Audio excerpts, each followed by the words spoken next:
Cette leçon abordera les sujets suivants. Le système de surveillance de la pression des pneumatiques. L'affichage au tableau de bord. Le système de surveillance de la pression des pneumatiques informe le conducteur sur l'état de la pression des pneumatiques. Selon le modèle de véhicule, l'information est communiquée au conducteur par un signal sonore, un afficheur et des témoins d'alerte. Le but est d'alerter le conducteur de toute anomalie. Le système de surveillance de la pression des pneumatiques comporte les éléments suivants. Des capteurs de pression des pneumatiques, un récepteur, un calculateur et un afficheur. Le capteur de pression est contenu dans une valve instrumentée. En plus du capteur de pression, la valve instrumentée comporte une antenne et un ou deux autres capteurs. Un capteur d'accélération qui détermine si le véhicule est arrêté ou s'il roule, et, selon le modèle, un capteur de température qui permet une correction de la pression. Chaque valve est dédiée à une seule et unique roue. Les roues ne doivent pas être interverties sous peine de donner des informations erronées. Afin d'éviter toute inversion, une bague de couleur identifie la jante sur laquelle la valve doit être installée. Voyons maintenant le fonctionnement des capteurs de pression des pneumatiques. Le capteur de pression des pneumatiques fonctionne en mode roulage ou en mode veille. Lorsque le véhicule atteint une vitesse d'environ 20 km/h, le capteur est en mode roulage. En mode roulage, la pression est détectée et l'information est transmise régulièrement. En mode veille, la pression est détectée, mais l'information est transmise uniquement lorsqu'il y a une variation importante. Voyons plus en détail le récepteur. Le récepteur est composé d'une antenne réceptrice et d'un boîtier électronique. Le récepteur peut être situé sous le véhicule ou intégré au calculateur. L'information provenant des 4 capteurs de pression est transmise au récepteur. Le boîtier électronique identifie chaque capteur et décode les signaux radiofréquences. L'information de pression des pneumatiques est ensuite transmise au calculateur.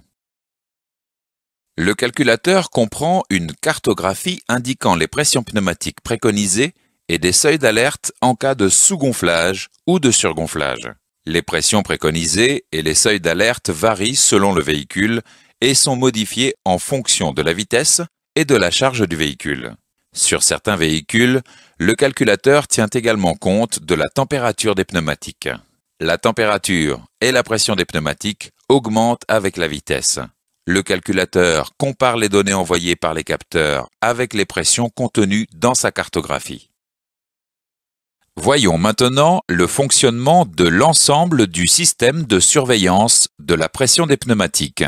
D'abord, les capteurs détectent la pression des pneumatiques et transmettent l'information au récepteur par signaux radiofréquences. Le récepteur reçoit les signaux radiofréquences et communique l'information au calculateur. Ensuite, le calculateur compare les informations reçues avec celles contenues dans sa cartographie et décide du message à afficher. Enfin, le calculateur transmet le message au tableau de bord. Le type d'affichage et l'apparence des messages délivrés au conducteur varient selon le modèle et l'équipement du véhicule. Par exemple, certains afficheurs indiquent la pression exacte de chaque pneumatique. D'autres afficheurs indiquent uniquement une anomalie sur un pneumatique sans préciser la pression. Selon l'équipement, l'alerte peut être complétée par un signal sonore ou un message en synthèse de parole. Dans ce chapitre, nous avons vu les points suivants. Le système de surveillance de la pression des pneumatiques alerte le conducteur en cas d'anomalie de la pression des pneumatiques. Le système est composé de capteurs de pression, d'un récepteur, d'un calculateur et d'un afficheur. Une bague de couleur identifie la jante sur laquelle la valve doit être installée. Les capteurs de pression des pneumatiques fonctionnent en mode roulage ou en mode veille. Le récepteur identifie chaque capteur et transmet l'information au calculateur. Le calculateur compare les données envoyées par les capteurs avec les pressions contenues dans sa cartographie. L'information sur la pression des pneumatiques est utilisée par le calculateur pour afficher des messages. Selon le modèle et l'équipement du véhicule, L'information est communiquée au conducteur par un message visuel ou sonore et des témoins d'alerte. Examinons plus en détail les différents témoins d'alerte. Sur certains véhicules, un code couleur indique le niveau de gravité de l'anomalie. La couleur verte ou blanche indique que la pression est dans la tolérance. La couleur orange est réservée aux anomalies de gravité 1, indiquant qu'un pneumatique est sous-gonflé ou surgonflé. Lorsque les témoins d'alerte sont orange, le témoin service s'allume également. La couleur rouge signale les anomalies de gravité 2, indiquant un défaut de pression sérieux.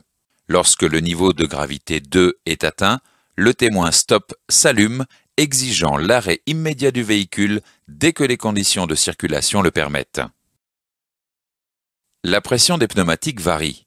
Cette variation est détectée et analysée par le système de surveillance de la pression des pneumatiques.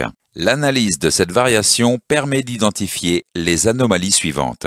Le pneumatique est sous-gonflé, le pneumatique est surgonflé, le pneumatique est à plat, le pneumatique fuit et la pression du pneumatique est inadaptée à la vitesse du véhicule. Le système compare également la pression des pneumatiques d'un même essieu. Dans ce cas, le système peut détecter un défaut de pression même si les valeurs sont dans les tolérances préconisées. En effet, lorsque l'écart de pression entre le pneumatique gauche et le pneumatique droit est supérieur à 500 millibars, le témoin de défaut de pression s'affiche à l'écran. Dans ce chapitre, nous avons vu les points suivants. Un code couleur indique le niveau de gravité de l'anomalie constatée. L'analyse de la variation de pression identifie plusieurs anomalies. Le système peut détecter un défaut de pression si l'écart de pression sur les pneumatiques d'un même essieu est trop important.